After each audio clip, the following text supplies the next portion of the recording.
So the second semi-final in the men's welterweight division. And for the Ukraine, Taras Shelestyuk, 26 years of age, from the Sumy club.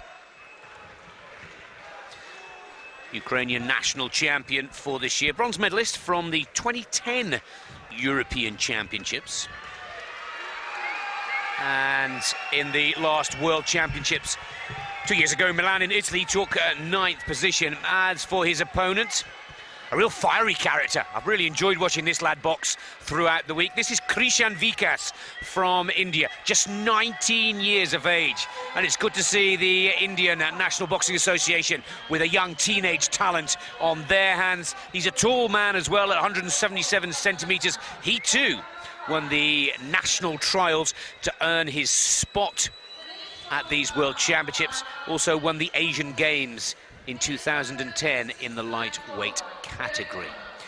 So some 7 years the senior to the Indian boxer Shelestyuk. And let's see if he can put that to good use. One thing, Castle, that we can confirm from this young Indian boxer: fearless. He's had this approach in every one of his bouts with the ranked or seeded boxers. Everything to go for, nothing to lose. Let's give it a try. And so far, he hasn't put a box or a foot wrong. Yeah, no, I mean, he's been doing a great job. And not only that, we should point out, though, that he loves boxing here in Baku, Azerbaijan. In 2007, Vikas placed first in the AIBA Cadet World Championships, and then just last year at the AIBA Youth World Championships, got another gold all right here in this fine city of Baku. So he's trying to make this a hat trick of first places here in Azerbaijan. If he gets through tonight, he'll have his shot at it tomorrow.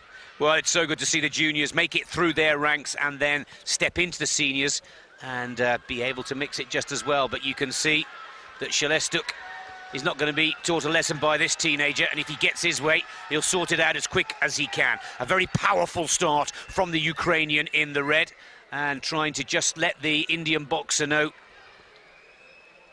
that you may have won in the junior categories, but it's a little bit tougher when you mix it with the big boys and the grown men. Well, that's right, and right out of the gate, you could see Shelestyuk looking to fight this one in a phone booth. I mean, he's ripping shots that can only be ripped from close range. He's already thrown a hook to each side of Vikas's body, and he's already thrown a couple of nice uppercuts. And you see he's willing to just put his hands up in the front of his face, to get his elbows in, and to just stay on the chest of Vikas. And you can see Vikas, perhaps not quite prepared for that style. He's going to try and circle away from that until he could gauge his game plan.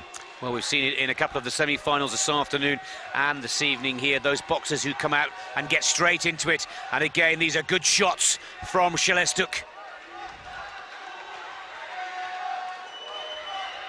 Yeah, I like Shelestyuk's approach coming out. Vikas is a slightly taller boxer, a younger boxer, and perhaps a faster one, but it seems clear that Shelestyuk might be the stronger puncher, and as a result, he's going to try and impose that strength on the young Vikas, see if he can intimidate him in the early parts of this bout.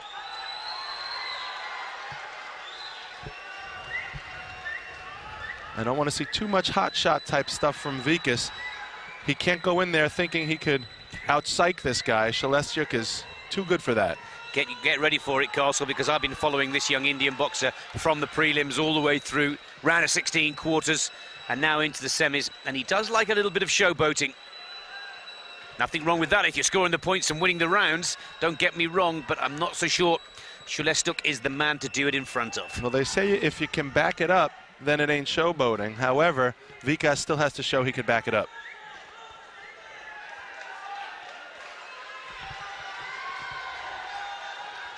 Well inside the final minute of the opening round.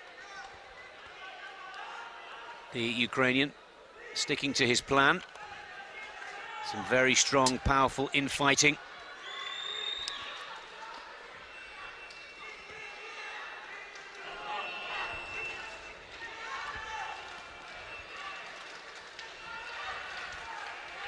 Good left hook there from the Ukrainian. I really like the... And the uppercut as well, Castle. They're all hitting the target. Absolutely. I really like the Ukrainian's approach here. He's just boring ahead. He's got his hands up high. He's got a great defense. He's not concerned at all, it seems, about getting hit by Vikas. Instead, he's only concerned about hitting Vikas. And Vikas has to be careful for that approach because Shelestyuk has a great shell in there, and he's ripping shots to the body, and I'm sure it's, you know, going to be pretty close, but the Ukrainian impressed me in that first round. No, I totally agree with you. And the work rate is very high. Let's just make or hope that he's got the stamina to go with these powerful punches. You saw right there, Nick. I mean, a left uppercut followed by 2 right hooks to the body. I mean, that's a beautiful combination from any boxer, let alone an amateur. And it's just, but to Vikas's credit, he stands right in there and trades with the guy. I just hope he's able to do that for 3 rounds. Let's see what the judges have to say about this.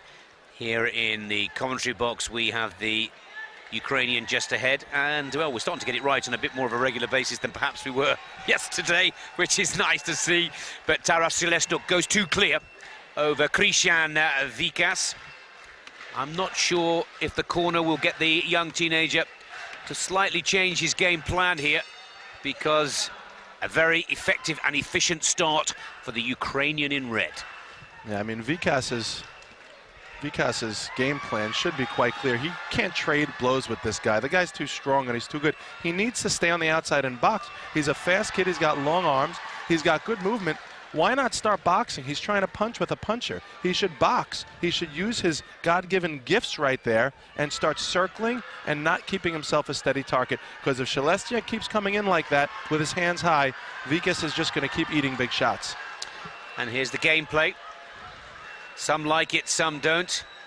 Some think it's all part of the process of unsettling the opponent. Well, you have to admit, a couple of nice shots from Vikas there, and he needs to put a few more in than that. He may be dancing a little bit with the shoulders and the arms, but he's got to score as well. The crowd certainly enjoying it. Yeah, sure, they're getting their money's worth, as we all are. This has just been a fabulous tournament, and these semi-final bouts are just more of the same. Great, great entertainment.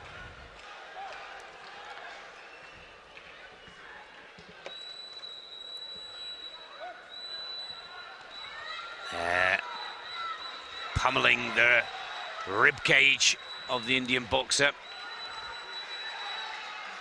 Now, if he's going to show us some nice footwork, put a couple of punches on the end of it. See, what happens with Vikas is he can't get full extension on his punches when he's up close, and Shelestyuk knows that. Shelestyuk, the shorter arm boxer, is going to try and cramp his style. I'm surprised Vikas is still showboating. He was down on points going into this round. I imagine he's the same here, and that rabbit punch right there shouldn't have been allowed. Ukrainian should never have turned his back, but the Indian boxer should never have thrown a punch.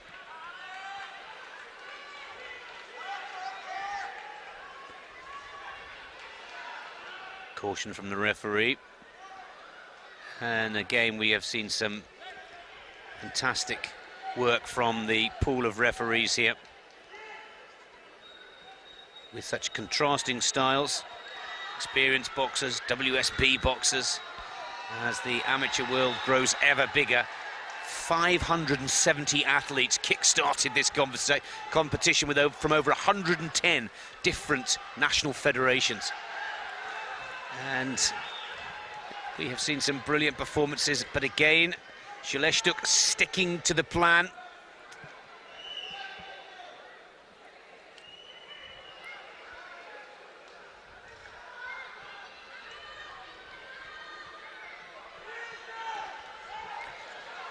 "25 seconds left in this penultimate round. First sign that we see a big sigh, looking a little tired, Shelestyuk. And the one thing that he's got to do is keep this rhythm going. The counters aren't going to the target from the Indian boxer, from our perspective here anyway. Yeah, he's been staying on Vikas like a wet blanket, like brown on rice. And you know what? Vikas, to his detriment, hasn't really been able to figure out a solution to that. And I imagine once again that the Ukrainian's going to hold on to the lead, if not start to pull away just a bit. It's not what we expected to see from the teenage boxer in the blue course. And ripped a nice body shot there, you can see from the replay. And he's, you know, good at throwing his hands. He's a wild puncher, a little too wild. I'd like to see him a little more refined. Perhaps that's his draw, because it's nice to see a long-arm, taller boxer, a la Tommy Hearns, also be a great puncher. But when you go up against a guy who's more compact, more fundamentals, this is what you end up getting. Look at the score there, Nick. Now he's got a 4-point advantage now, Castle, and we have seen very few boxers turn that deficit around in the third and final round. Now, if I know this young teenager, and he is a teenager, and he could do maybe a little bit more discipline, or refinement is probably the better boxing term, he's going to come out of this and go absolutely wild. He's going to try everything that he can, not only to make up those 4 points, but to draw 4 clear. Watch the Indian boxer now try every little trick in the book. It might not be effective, but it's very entertaining. Well, there's the jab. It's, I think, the first time Vikas has thrown a jab, and I think that would be an effective weapon if he were to continue using it. Sure, he has to score points, but come off the jab. The jab is a great way to set up a combination. Nice 1-2, straight down the pike, and sure enough, he was able to score with that one. Vikas. Listening to his cornermen, I get the feeling here. They've finally figured it out. But have they figured it out too late, Castle? Yeah, almost completely contravention to what you had suspected, him coming out like gangbusters. He seems to have slowed the pace in round 3 and maybe will try and box from the outside. It's only 4 points. While it's a lot, if he effectuates the game plan, he may just be able to come. And you know what? A warning throws 2 in your pocket. You never know how the tide can change. Well, he's got 2 minutes to change that tide, to be precise. And again, he's going back to this dropping of the arms, pushing forward of the head. And that's lovely to watch and see, especially when the counter hits the target. Well, he did it there.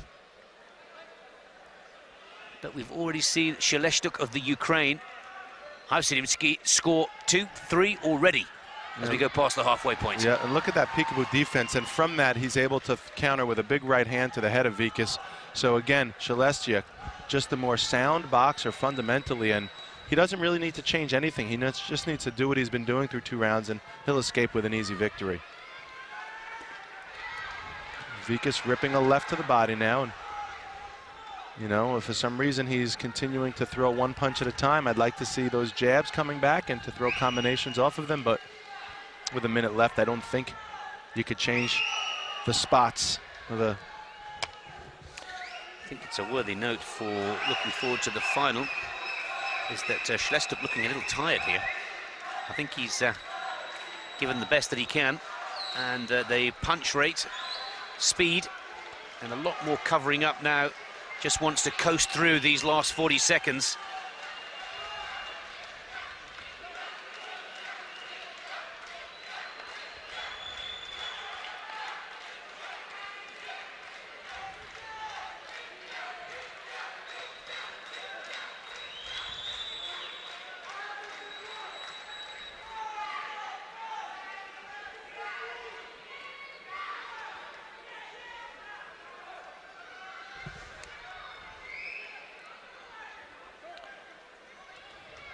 As the seconds tick away, a big left hand by Shelestyuk just to add insult to injury. And